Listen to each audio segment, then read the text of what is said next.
One summer morning in 1967, a battered American ship pulled into the port of Valletta. 6 days earlier, on the 8th of June, the USS Liberty had been attacked. A torpedo had blown a huge hole in the ship's side, leaving her lower decks flooded. Everybody in the space that I worked in died, except me.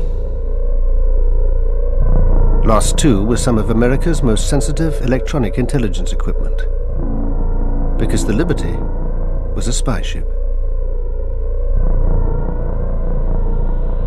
The Liberty should not have been there. It was no enemy that tried to sink the Liberty. It was America's ally, Israel, then fighting its Arab neighbors in the Six-Day War.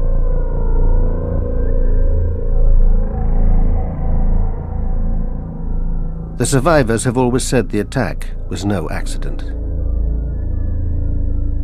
We were well known, and the attack was obviously deliberate. I consider it this cold-blooded murder of American sailors that day. Yet Israel insists it was a tragic case of mistaken identity. It's very embarrassing for a military force like the Israeli Defense Forces to make such a blunder, no doubt. But we admit our mistake. That does not mean that there was any intention or any conspiracy or anything of the sort. But the men of the Liberty claim there was a conspiracy, and that it's been covered up for 35 years. If it was an accident, it was the best planned accident I've ever heard of.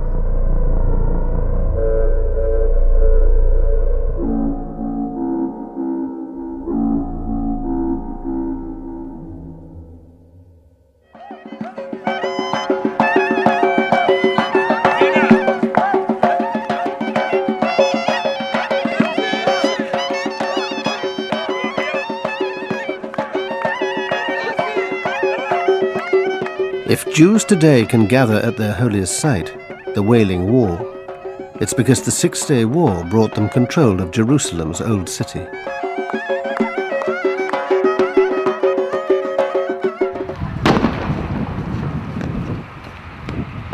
It's also brought 35 years of violence, hatred, and bloodshed.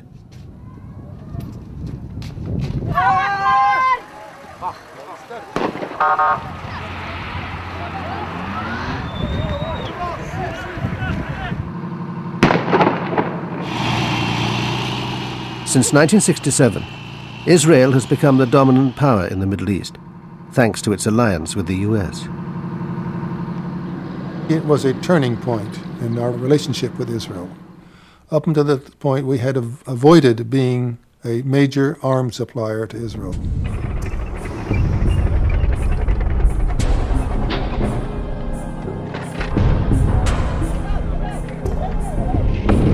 Paradoxically, the security of Israel became one of our strategic objectives, which it had never been in the past.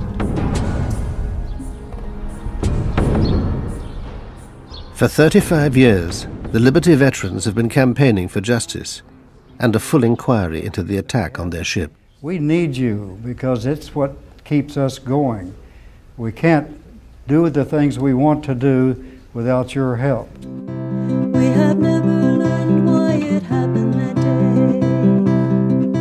why the ravage of war came in our way. We lost our husbands, sons, and friends, and there is no hope our hearts will mend. Oh, the liberty. For many young men in mid-60s America, joining the Navy was a good alternative to Army service.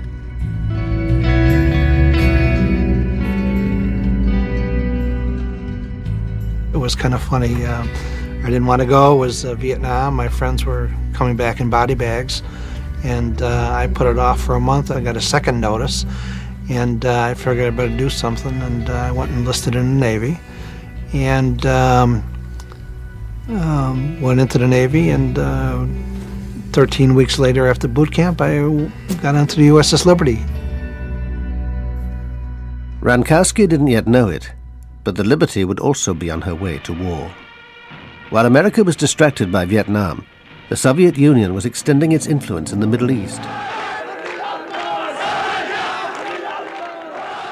It backed radical governments in Syria and Egypt, whose president, Gamal Abdel Nasser, had become the Arab world's chief spokesman in its struggle with Israel.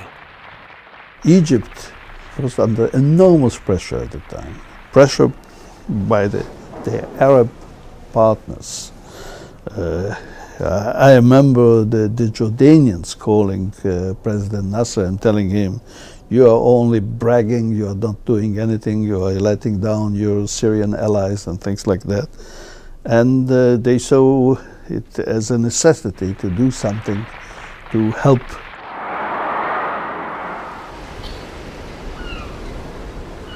Meanwhile, the USS Liberty had crossed the Atlantic and put in at the West African port of Abidjan. Some of the sailors were on leave and busy with their home movie cameras.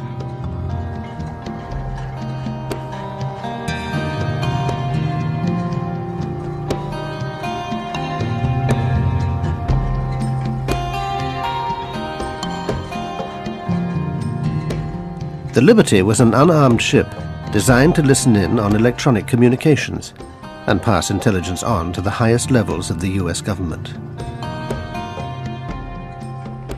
There was no other ship like her. Her decks bristled with 45 antennas, and below were dozens of communications analysts and translators. If it was broadcast on a radio wave, we could receive it at any frequency, low frequency, high frequency, medium frequency, very low frequency. If it was out there, we could receive it. If we were listening and we heard a signal, and when we looked at it, we couldn't understand it, it was encrypted as well, we'd send it back to NSA and let them hit it with their computers.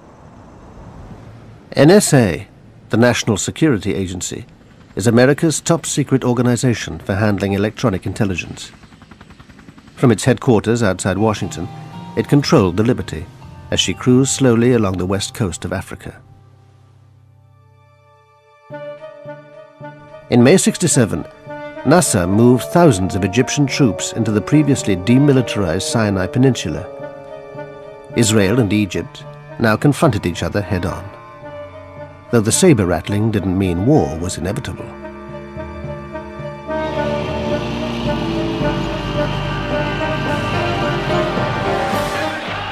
Then Nasser raised the stakes. He closed the Straits of Tiran, cutting off the Israeli port of Eilat.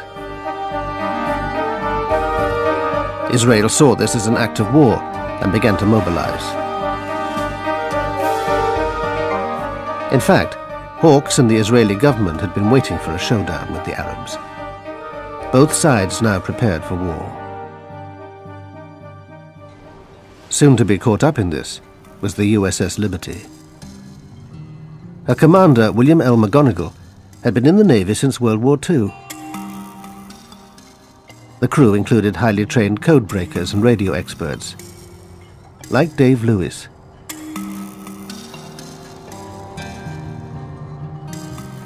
I was the research officer on the research ship. The commanding officer drove the ship, the executive officer was his assistant, and I was in charge of the 195 security group personnel. We were sent around the world, wherever there might be a hot spot, to see if we could determine what was going on and if the United States desired any intervention of any sort. Life aboard the USS Liberty was like no other naval life. And in the 1960s, ships of that ilk operated independently. The commanding officer of the USS America, which was the flagship of the Sixth Fleet, didn't keep track of a ship that was sailing all by itself. When we were off duty, when the sailors were off duty, we went up topside and sunbathed. I mean, we wore pressed, starched, creased uniforms and spit-shine shoes, and our fingernails were never dirty. I mean, we were slick. McGonigal, he was a terrific person. We always on Sunday had a cookout on the fantail of the ship.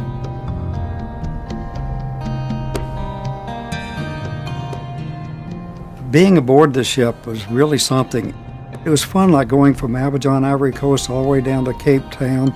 You're drifting along at 3 knots and listening 10 miles off the coast. When the Liberty pulled into Abidjan, that was a social event of the year. I got back aboard at 2 o'clock in the morning the day we left. I was met at the gangway by Captain McGonigal, who informed me that we had orders to get underway immediately, and I was to get the rest of the troops, and we were getting underway. In a sudden change of mission, the ship was ordered to head for the Middle East.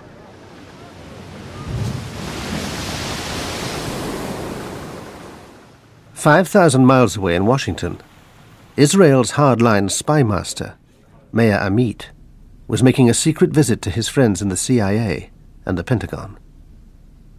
Amit's key meeting was with Robert McNamara, the U.S. Secretary of Defense. Amit wanted to know whether the Americans would back Israel if it struck the first blow. But the two men have very different memories of their encounter. I told him, look, we don't want even one soldier from you. All what we want from you to stop the Russian coming into the arena, and number 2, to help us after the war. So when I finished, he asked me 2 questions. 1, how long it will take? I said 1 week. How many casualties? I told him less than the War of Independence. So I asked him, Mr. Secretary, what do you advise to me? Can I go home now or stay here until things will clear up? He said, no, you go home, your place is there now. I drew the conclusion that it was a green light. Absolutely not. Because at that point, President Johnson and I and Dean Rusk had fully agreed that we must keep the U.S. in a position where if Israel called on us for military assistance to turn back the attack by Egypt and possibly turn back an attack by Egypt with the support of the Soviet Union, we had to be in a position that we could obtain the support of the American people and the Congress for applying military force in support of Israel. And we would not have that support if Israel had attacked Egypt. So our position was, no, don't initiate the attack. And I have no basis for believing that the Israeli you spoke of received any other indication from me than that. That same night, a young NSA linguist named Alan Blue was suddenly dispatched to join the Liberty. He was called in the middle of the night, around 2 o'clock in the morning, and he left the house. He went to NSA, and at noon the next day, he was on a plane to Rota, Spain. I'd never seen him that way. He was almost teary. He clung to me like he didn't when he had taken prior trips. Alan Blue met the ship at the Spanish port of Rota. By now, the crew had been told they were heading for the Gaza Strip. We knew that from the daily news that the Arab-Israeli situation was getting more and more hostile. That so far there was no war, but it looked to anybody who read the newspapers that there would soon be a war, and so we were sent out there, obviously, to listen to what was going on. Early on the morning of Monday, the 5th of June, Israel went to war. Its planes pounded airfields in Sinai and the Suez Canal zone, destroying most of Egypt's air force. These are the original shots taken by the gun cameras during the attacks on the Arab airfields.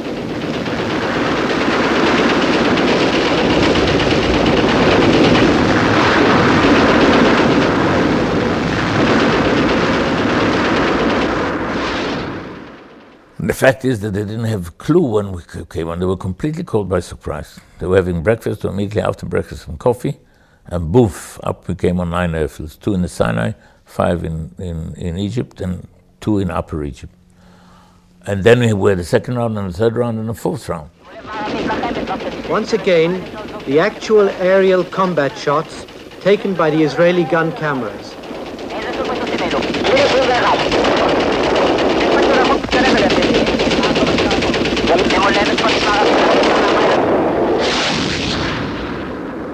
Meanwhile, the Soviet Union was boosting its military presence near the war zone. It moved 20 warships into the eastern Mediterranean. In response, the Pentagon ordered the 6th Fleet to keep all aircraft and ships at least 100 miles away from the coast. But one vessel received no such message. The USS Liberty steamed on towards the Sinai coast. We were told there was no need to worry. We had asked Commander 6th Fleet for an armed guard to go along with us, a destroyer. He sent the message back saying we were in international waters, flying the American ensign. There was no need for an armed escort. The Liberty was approaching a scene of total Israeli victory. On the 3rd day of the war, they'd taken the West Bank. But the big prize was the capture of Jerusalem's old city. I was elated when I heard it. Jerusalem, every Jew prays, I think, every day, next year in Jerusalem. That evening, the Liberty arrived at her destination, off the Sinai coast.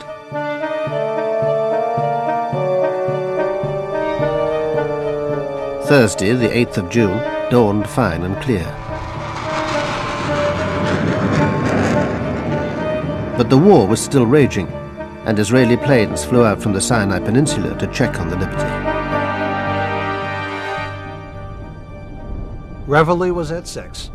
You got up, you showered and everything, and you go for a chow. But before that, we had heard that, like at 5 in the morning, or around that time, that the planes were buzzing us. The Israeli aircraft seemed to be identifying the ship as belonging to their ally, America. There were about 9 different occasions that airplanes came out, and probably 12 times that were circled, 12 separate orbits of the ship during the morning. Lloyd Painter relieved Ennis as officer of the deck. He too was reassured by the presence of the Israeli planes.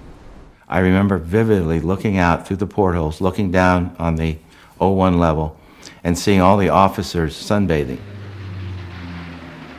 And at the same time, we were being overflown, and I remember feeling very good and very warm inside that we were safe. They knew who we were. We were not a stranger out there that day. Confident that the Israelis knew who they were, the Liberty men relaxed.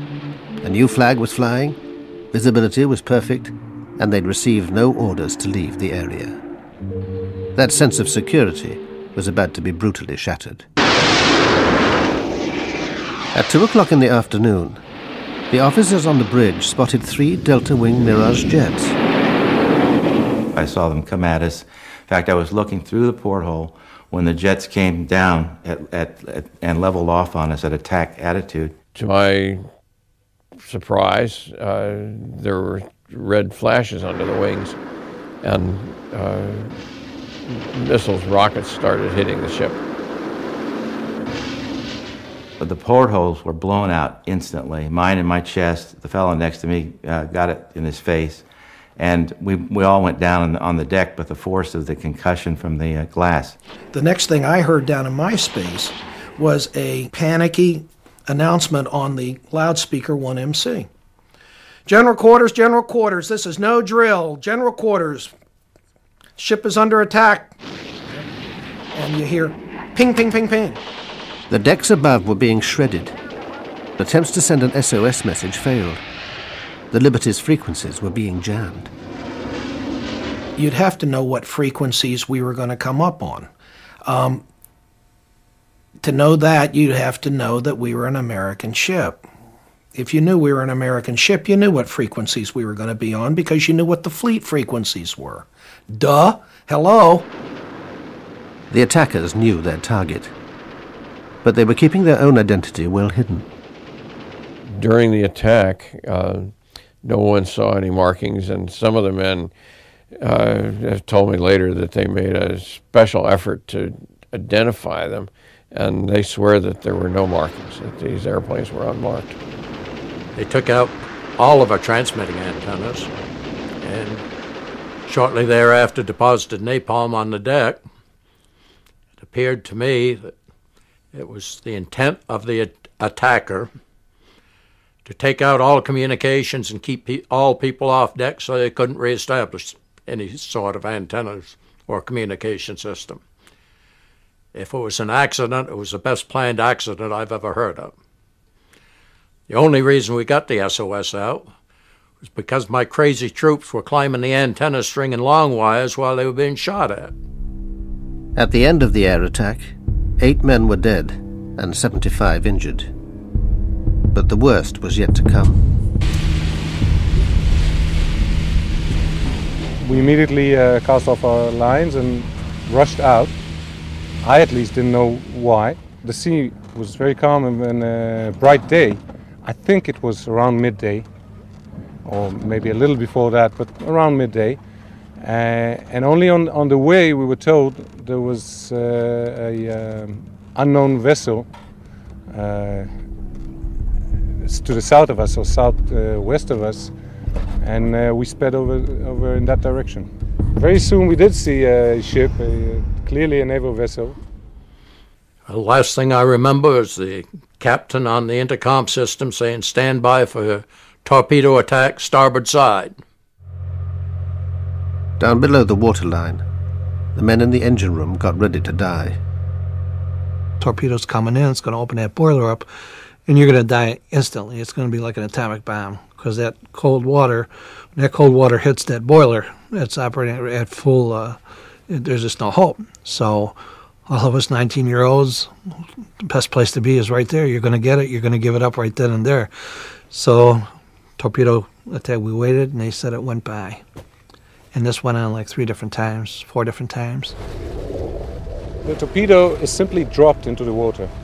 You lose sight of it for a minute, and then you see the wake, and it was going straight for the ship, and we were sure that our torpedo was the one that hit. It hit, and it lifted the ship right out of the water and put it down, and we started to list 10 degrees.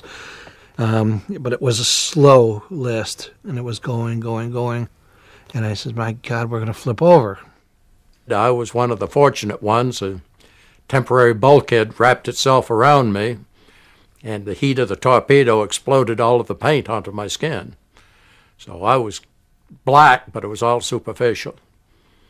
Lost both eardrums, got my eyes burnt a little, but I survived. Almost all of the troops within 20 feet of me were killed instantly. We just went back to work and prayed that this thing was not going to flip over or if it was going to go down, and it didn't. That's about it for now. The Liberty was now paralyzed, her power and steering control lost. But her desperate SOS message had been picked up by the American 6th Fleet, 500 miles away off Crete. Retaliation was ordered for the attack. On the USS America, 2 bombers were readied while their fighter escort was launched. Those aircraft were brought forward, and I believe they were launched before we went into Condition November. Condition November meant that nuclear-armed A-4 bombers were to be used. Incredibly, the US was about to launch a nuclear strike against Egypt, the Liberty's presumed attacker. One of them was taxied forward to Cat 1, and it was it had like a shroud around the underside of the fuselage, and it had Marine guards escorting the A4. So that was a very unusual experience. I've never seen anything like that. There was a flash message, as I recall, from one of the carriers that said they had launched ready aircraft. The launching of ready aircraft, you understand, that is typically nuclear-armed aircraft. Cairo was about to be incinerated. The US Embassy was told that an attack was coming. Richard Parker was the political consul. There was this message that the Navy was preparing to retaliate against Egypt for the attack on the Liberty. They thought that it was the Egyptians who attacked it. They were preparing to attack Egypt in response. A few minutes later, Tony Hart passed a Pentagon message through to the Navy. Recall the aircraft. My first thought was, as well, we don't want to do mushroom clouds. The recall probably is to rearm the aircraft. About 10 minutes later, the USS America and Washington were connected by voice link. The Defense Secretary himself came on the line.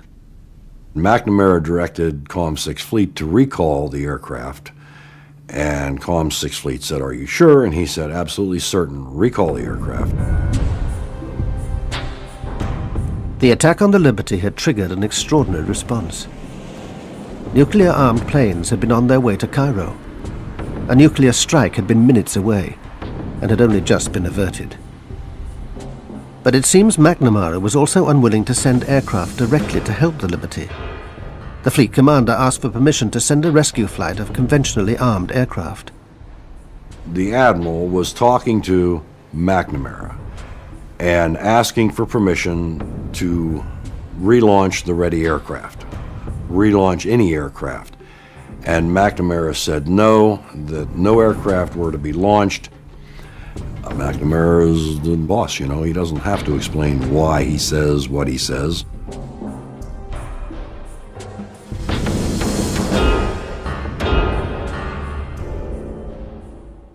Dave Lewis heard from another officer about McNamara's dealings with the Sixth Fleet.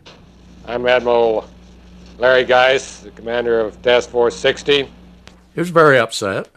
He told me he knew it was going to be hushed up, and I wasn't to say anything about it, but he had to get it off his chest. That he had sent aircraft and notified Washington, obviously via the Criticom network, because it got to Bob McNamara and Lyndon Johnson, and he had the aircraft recalled by Robert McNamara. So he said he reconfigured a flight of aircraft with aircraft incapable of carrying nuclear weaponry and relaunched it. He again notified Washington. Again, Robert McNamara ordered the aircraft recalled. He challenged the order, and Lyndon Johnson came on. He said he didn't give a damn if the ship sunk. He would not embarrass his allies. Robert McNamara has never fully discussed his role in the Liberty controversy. You recalled planes sent to rescue the Liberty. I'm absolutely certain that's false. You didn't send a signal to the Sixth Fleet? Absolutely not.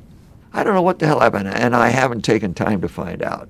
But there are all of these claims that we sent planes, the planes were going out and we turned them around, and that we intentionally allowed the Israelis to sink the Liberty. I know nothing about it.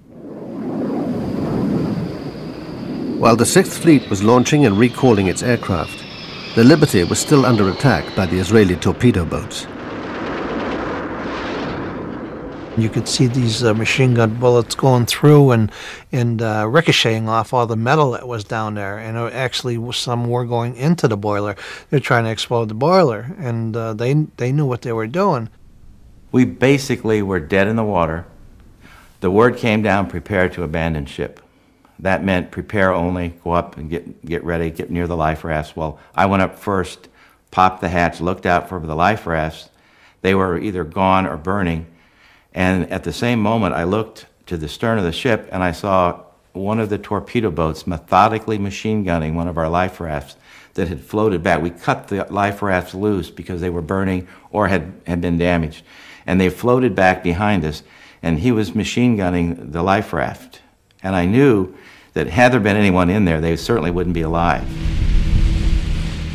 It happened so fast, it didn't seem real. None of the attacks seemed real to me. I was bewildered. I couldn't understand why they would do it to us. I just didn't understand a thing at that point. These guys didn't die for anything, they just died. They were slaughtered for nothing.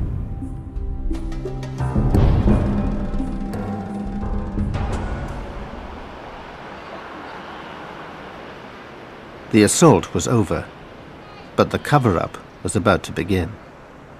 At 4 o'clock, the American naval attaché in Tel Aviv heard from the Defense Ministry that a ship had been attacked, in error. The American embassy immediately reported back to the State Department in Washington.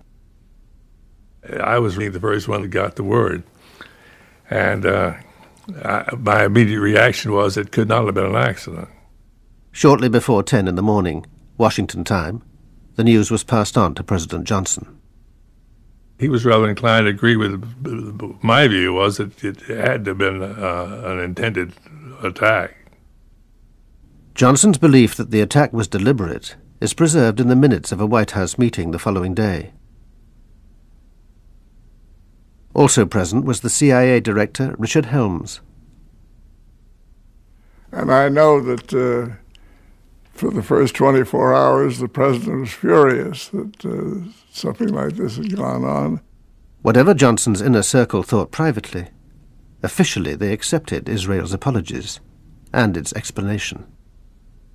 Everybody seemed to be a little appalled at the Israelis, but this was not reflected in the public positions that the collective group had outside that room. And I think we were overprotective of the Israelis at that point. I think the feeling was that the pressure, political pressure, would be too much, and they were just going to let it go. That and thought maybe it would just go away.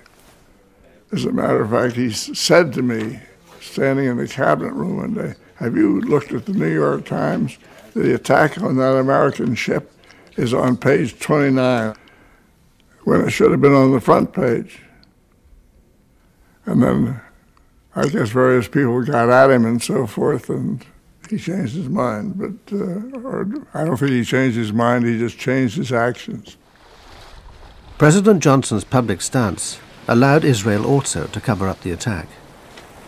Israel has always maintained that it was a series of mistakes. None of the former fighter pilots would agree to speak, but one of the torpedo boat sailors gave us his account. We were inexperienced at the time. We were probably a little trigger happy, and it was a war zone.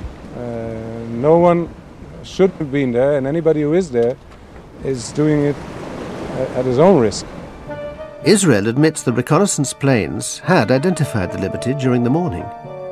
The Air Force notified Naval HQ in Haifa, where the ship's position was marked on a combat information map. Later that morning, Navy HQ received reports of the Sinai coast being shelled from the sea. But by this time, say the Israelis, the Liberty had been erased from their naval map. When the patrol boats went to find the source of the alleged shelling, the only ship they found there was the Liberty. Then the patrol boats misread the mystery ship's speed on their radar. They thought it was making 28 knots, so could only be an enemy warship. The way you do it is by taking the direction and distance from the radar to the target on the radar screen.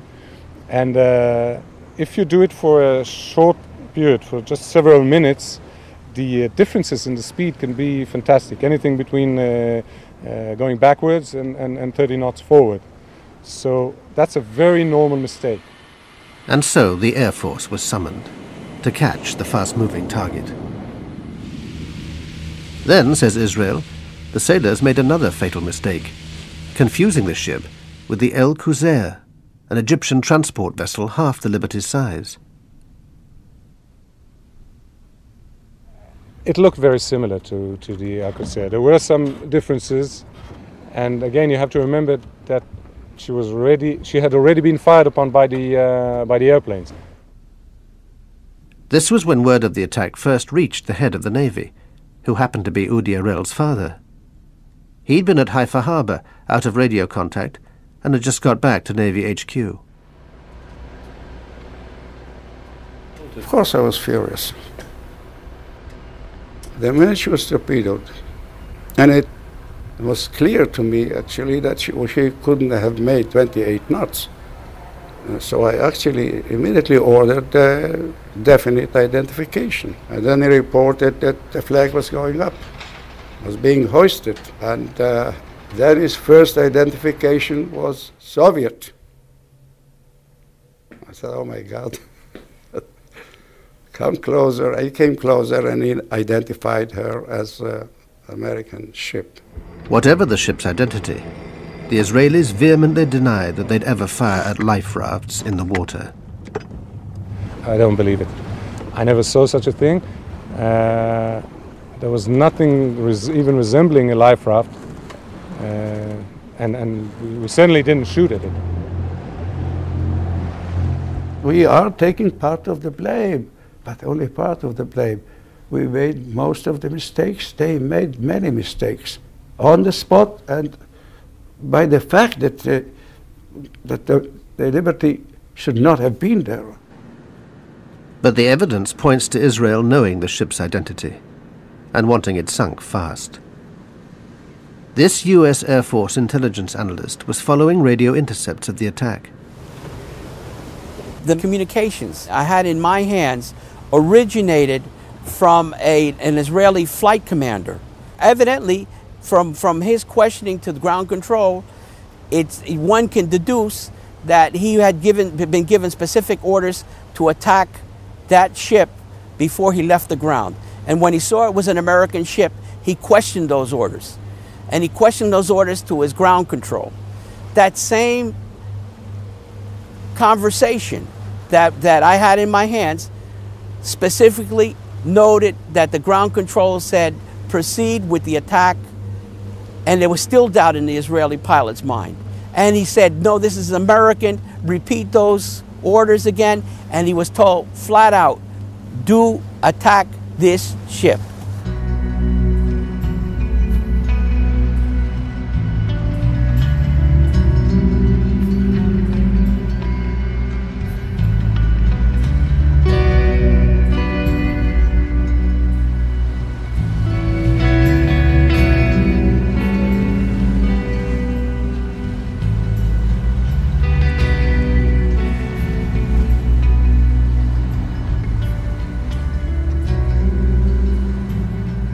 That night was a very long night.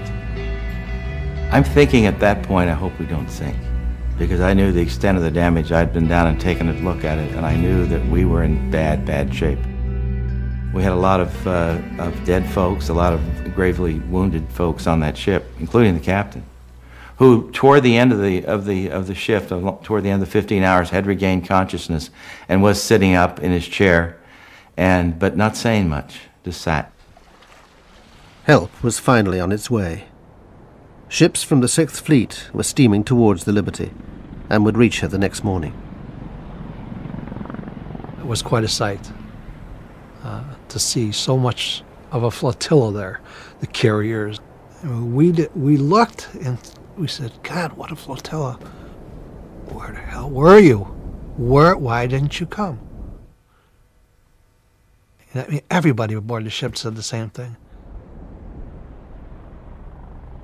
The Liberty was now heading to Malta for emergency repairs. An important visitor was helicoptered aboard. Admiral Isaac Kidd was leading a naval inquiry into the attack. His behavior surprised the sailors. I thought he was a very strange person because he took his stars off and walked around, tried to walk around like a regular guy. You know, everybody knew who he was. But I thought that was rather strange. I didn't buy into that one real easy. He took his eagles off, and he says, well, guys, he says, you just pretend that I'm one of you guys now. Tell me all about it.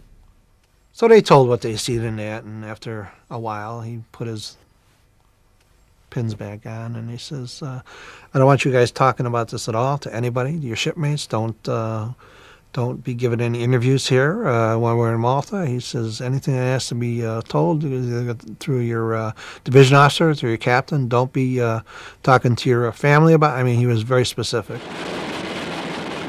By this time, all the injured men had been taken aboard the rescue ships. I remember being hauled up into that helicopter in a basket that had been wrapped tightly around me from head to toe. The corpsman, not knowing which end was up, sat on my head all the way back. And all I could think of was what an ignominious way to die after having survived a torpedo attack.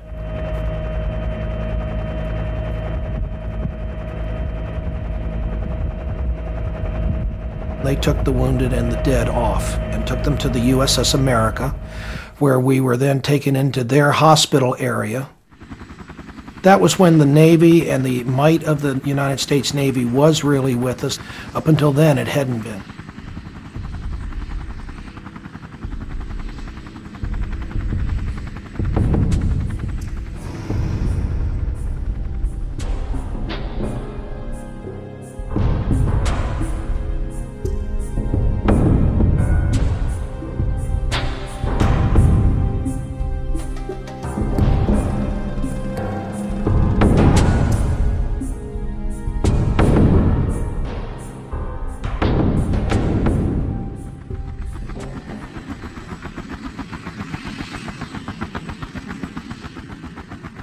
An unarmed American ship had been attacked by Israeli planes and boats.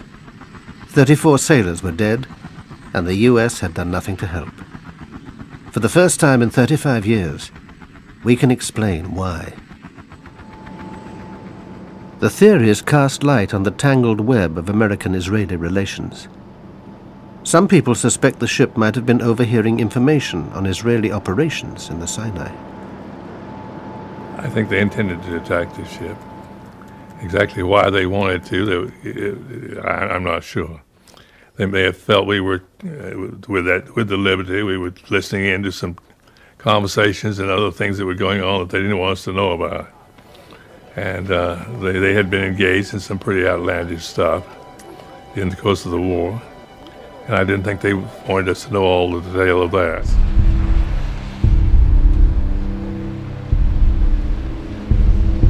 I don't think that we would have cared. America was not an enemy. There was nothing they could in any way involve us, threaten us, concern us. No. I don't even know what were the task of the Liberty. What the purpose? To find out how the war was going on? I don't know.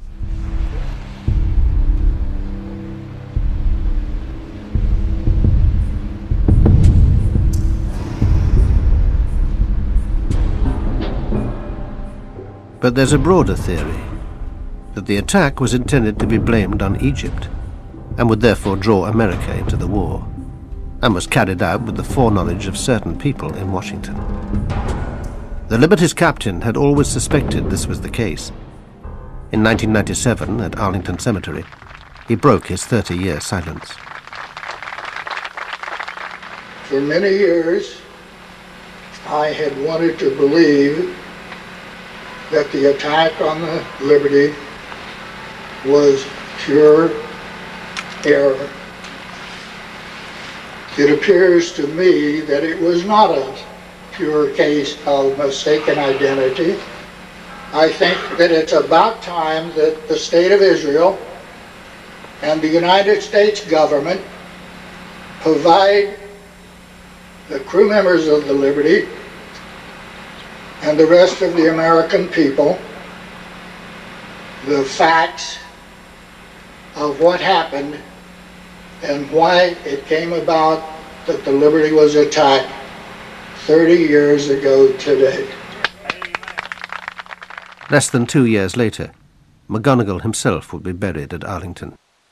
Shortly before he died, he sent an open letter to President Clinton calling for Israel to acknowledge publicly that her armed forces had deliberately attacked the USS Liberty. Captain McGonigal was more than just a captain in the Navy. He was a friend. He was a sailor's captain.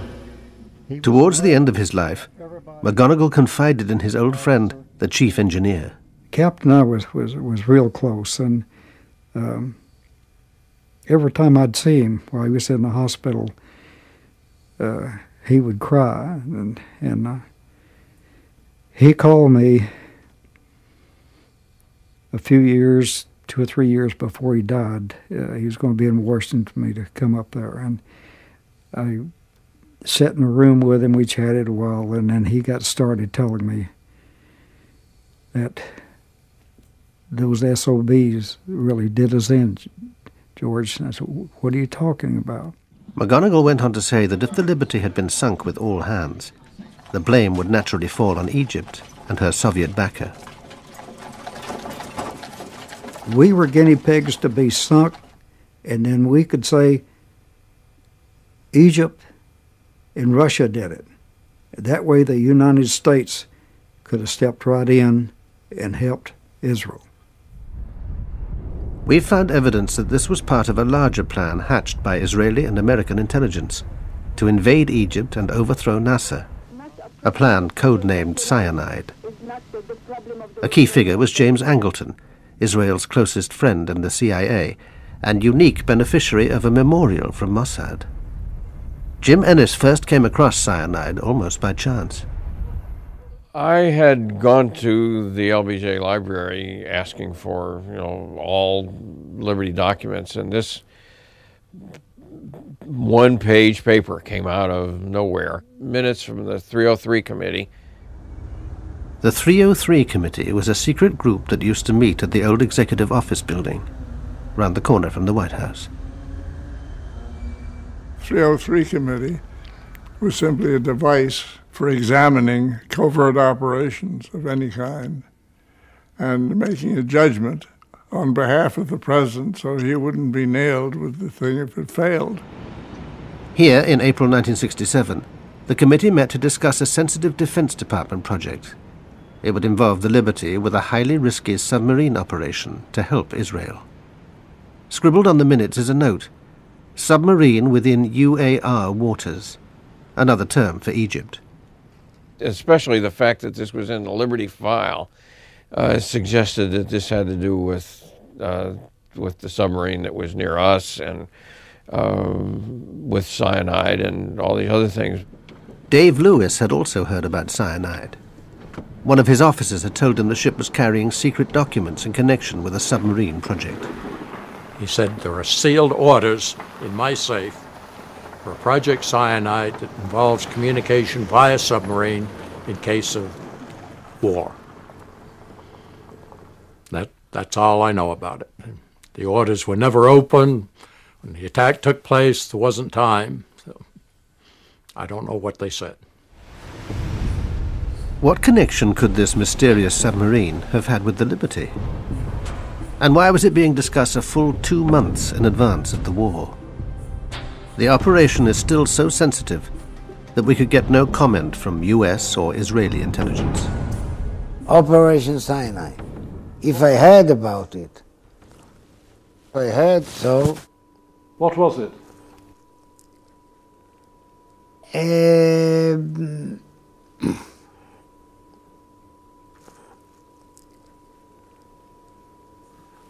I suggest we stop the interview here. What do you say?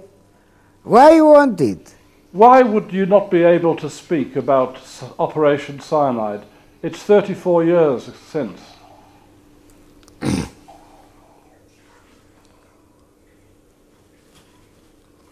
Signature and loyalty to my country.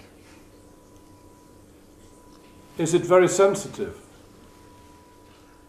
I am built so, and I know exactly what I am able to tell you, and I know exactly where I stop. And here I stop. Operation Cyanide was a joint Israeli-American venture using submarines and other covert-type intelligence gathering efforts against the UAR. But that has a logical explanation. The explanation is the UAR was totally Soviet equipped. They had Soviet advisors. The Soviet Union was our arch enemy at the time.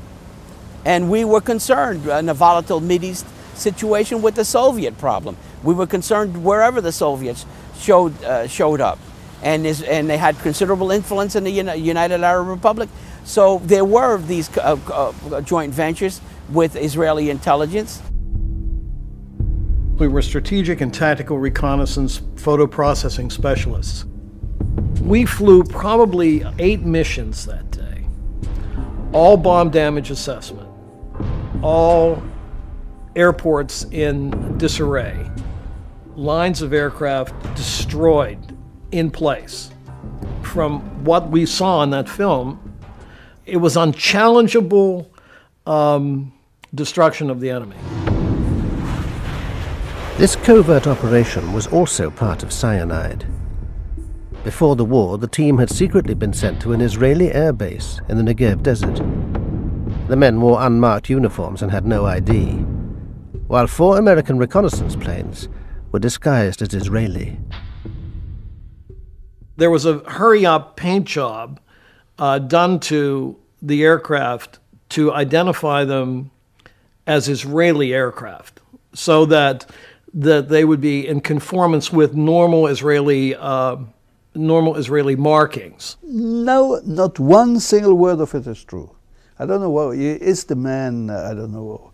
Fantasy. It's a fantasy. He's dreaming. He's making it up. Nothing. They can deny it now. Fine. Take a look at the reconnaissance information that the Israelis have that was published publicly in Time magazine, Life magazine, and I think Look magazine. That was our work. The Israelis had no reconnaissance aircraft, and you can't get the detail off of gun cameras that was in those films. If it's true that America was secretly in the war against Egypt, this had to be kept quiet at all costs. Well, the implication would be very serious. I mean, first of all, it means that LBJ and his people around him had been lying to us through their teeth. And that may be a minor matter for most people, but it'd be important to us. But more important, it would mean an American participation in the attack on Egypt. A very serious thing for us to have done. And it would have, finished our relations with the Arab world for a long time to come. As it was, 6 Arab states broke relations with us.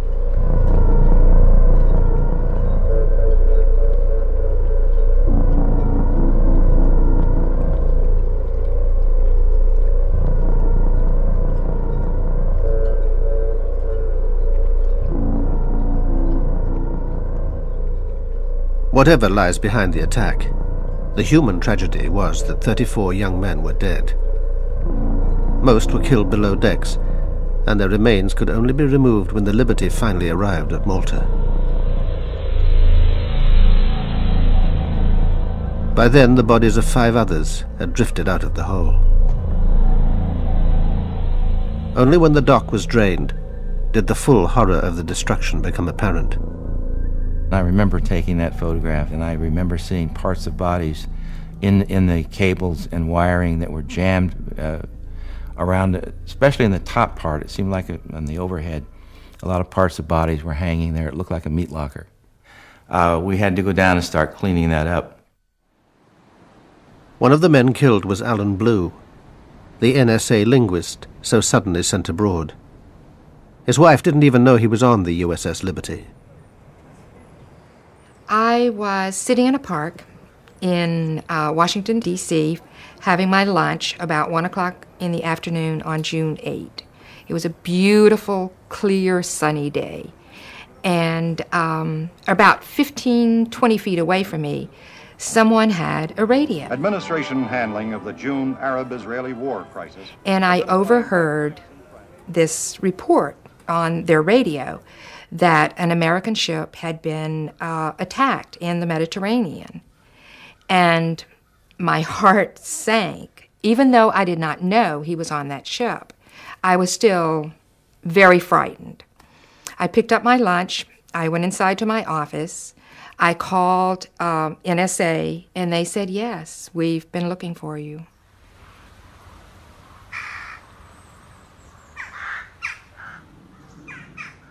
Alan Blue was later buried at Arlington National Cemetery.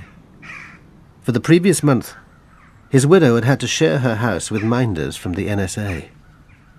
They told her nothing and controlled her contact with the outside world. I think they were anxious to not have any press around us at that time.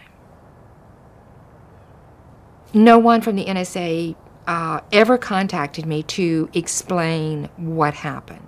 There were many, many people at the service. I'm not sure who they all were. In Malta, meanwhile, the Liberty men were alarmed by the way Admiral Kidd was steering the naval inquiry. He seemed to have made up his mind in advance and was ignoring crucial evidence. I testified about 3 major items that I had witnessed. One was the captain's condition. I also testified about the armor-piercing projectiles that had been sent through our ship. And I also testified about the machine gunning of the life rafts by the Israeli torpedo boats. I testified, like I said, for about 2.5, 3 hours. I didn't know until, I don't remember, months later, that much of my testimony was never recorded. McGonigal had blacked out during the attack, so the chief engineer took command of the ship. Yet the inquiry wasn't interested in what he had to say. I got so peeved off I couldn't see straight. Before it broke up, I stood outside the door and wanted to go in there so that I could get my say in those minutes that were being taken. But he wanted to keep me out of that almost completely. The report was reviewed at the Navy's European headquarters by Merlin Starring, later the Navy's top lawyer. It didn't appear to support Kidd's conclusion that Israel had attacked in error.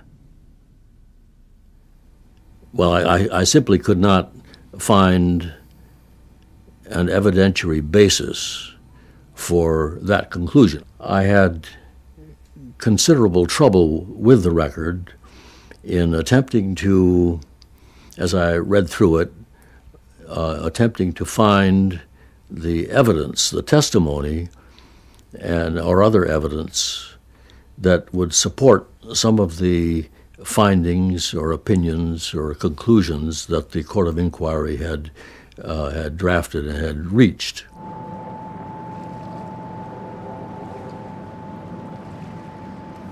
Today, even after 35 years, the Liberty incident remains so sensitive that the U.S. Navy refuses to comment on it.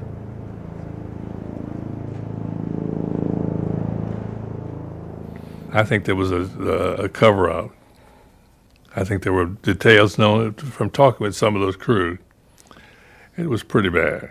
How can my personal view be other than my American view, which was that they intended to attack this ship, and there's no excuse that can be found for their saying that this was just a mistake? Most importantly, President Johnson, like Richard Helms, would also have been getting the radio intercepts. It's like a cable or a telex, right, that was sent to all the intelligence agencies and to the White House at the same time, because it was an American ship being attacked by a friendly power. Anything that's inimical and dangerous to the United States that the president has to see on a near real-time basis, he has to receive it. Did Johnson order a cover-up? No, that I'm aware of. But people were sworn to secrecy. The naval inquiry is regarded by many as incomplete. You ask McNamara about those questions, I'm not going to answer those.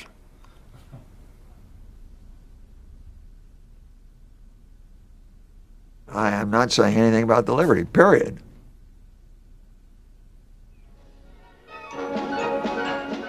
In Israel, it was soon business as usual. An inquiry attended by the Navy chief, Shlomo Arel, concluded that the attack was mainly due to a series of Israeli blunders. Despite this, nobody was charged or court-martialed. They didn't find anyone guilty of committing any crime or negligence or whatever. But this is, I don't want to make apologies for that, because it was outside my jurisdiction.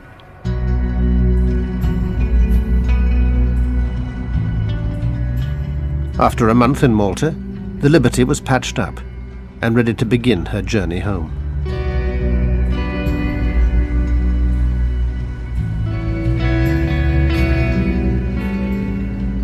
It was pretty eerie because we had to stand watches different times down where the torpedo had hit. We had to check for leaks, and you could smell the fuel oil, and it was so eerie. You know, your shipmates were just down there, and you'd swear that they were talking to you.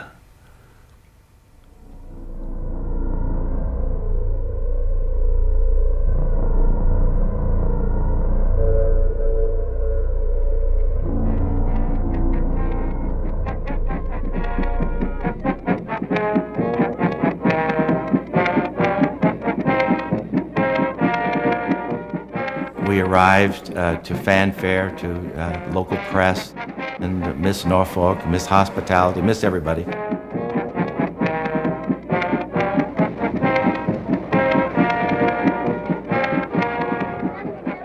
Anyway, they got us in and got us tied up, and all inside was nothing but just shell of a ship. Nothing was left.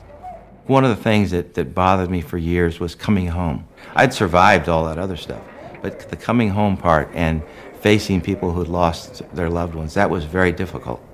Very, very difficult. The men had been ordered never to talk about the attack under threat of court-martial. Now the Navy scattered them, and no two were posted together. Even their medals were awarded secretively. I remember receiving my Purple Heart in the captain's office in Bremerhaven, Germany, and with the warning, don't ever tell anyone where you got it. Don't ever. I knew at that time that things had gone terribly wrong with what had happened to us. I knew something was up, and so I basically made a decision to get out of the Navy. And I finished off my obligation, resigned my commission, and left the Navy. Captain McGonigal was given America's highest award, but with little ceremony. That's the only Congressional Medal of Honor that I'm familiar with that was not presented by the President of the United States. It's normal protocol for the President to present the CMH. It was presented by the Secretary of the Navy at the Navy Yard, a little base down in southeast Washington, rather than at the White House by the President. Well, certainly I think it was the way that the Navy and the White House handled this was a travesty. Johnson didn't want this thing publicized. He thought it would harm relations with Israel and his relations with Jews in the United States. For Liberty, as you were commanding officer at that time. Thank you very much, sir. For the officers and men of Liberty, I accept this Presidential Unit citation, and I would add my own personal appreciation for their professional devotion to duty. Every one of our citations talks about military action, occasionally mentions enemy action, but never mentions that it was the State of Israel.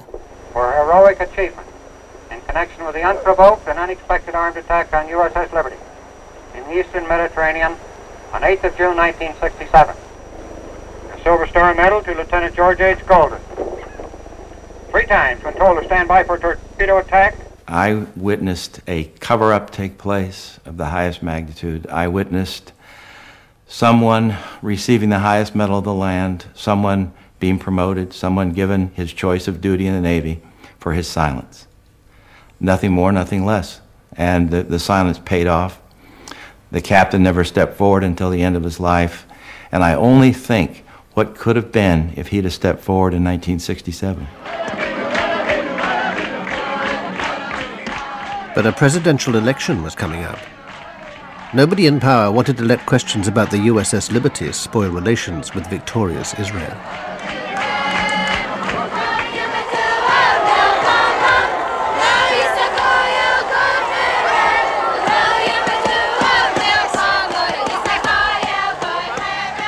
I think it should have caused more of a problem than it did.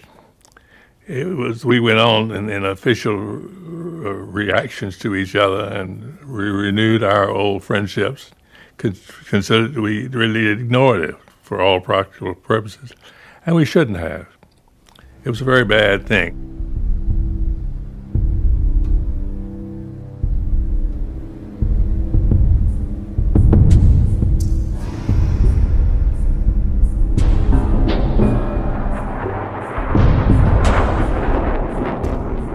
If you want to win a war and quickly, there will be more mistakes, unfortunately. But the result of those mistakes is that you have won the war in 6 days. So this is the price you have to pay. Unfortunately, the price in this case, one of the prices, was the Liberty ship. Israel today still occupies the conquered Palestinian territories, thanks to continued US support. The war of only 6 days has left a painful legacy of suspicion, suffering, and sorrow. Among those living with that legacy are the Liberty survivors, bitter about their own government's cover-up. Jim Ennis spent years trying to find out what had really happened. This book will be with me as long as I'm here. I've often said I'd like to have seen it go away years ago. I would have hoped that my book would have generated a congressional investigation that would have answered the remaining questions, and the whole thing could have been put to rest, and there'd be no question about what happened and why, and we just put it on and we all go on to other things. Jerry Goss, Petty Officer. Melvin Smith, Chief Petty Officer. Carl Noah, Seaman. John Spicer, Petty Officer. Gary Blanchard, Seaman. Alan Blue, Civilian. Jerry Converse, Petty Officer.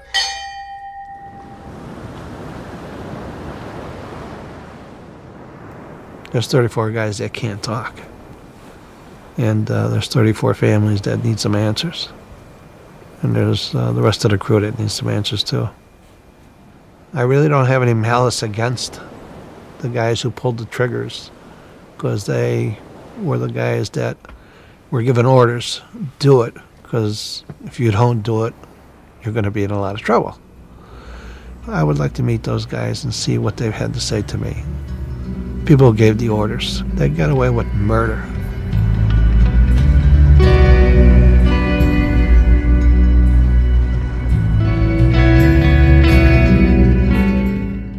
Coming up next, more from U.S. Conspiracy Week, with tension almost too hard to bear in the dramatic conclusion of The State Within.